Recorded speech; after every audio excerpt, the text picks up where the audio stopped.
Dans un mouvement d'ensemble, ils avancent sur ce lieu chargé d'histoire et de mémoire, le mémorial Thomas Sankara. Sur le site, les ministres du Commerce et de l'Industrie de l'AES accompagnés des acteurs du secteur privé. La statue de Thomas Sankara, son bureau reconstitué, les documents et les objets personnels de l'illustre disparu, le mausolée où repose le père de la révolution burkinabé et ses 12 compagnons. Tous ces endroits ont été parcourus par les visiteurs du jour. Les ministres s'imprègnent de l'histoire et les idéaux portés par celui qui demeure l'une des grandes figures du panafricanisme contemporain.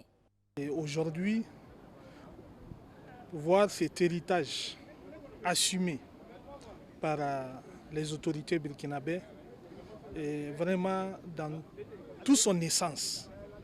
Et ce n'est qu'un sentiment de fierté et de joie.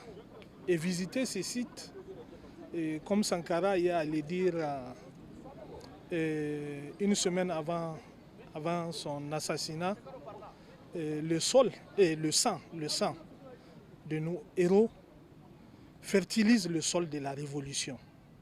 Donc visiter ces sites ne fait que aussi renforcer davantage notre conviction dans la démarche empruntée, la démarche révolutionnaire, souverainiste empruntée par nos trois leaders de l'AES.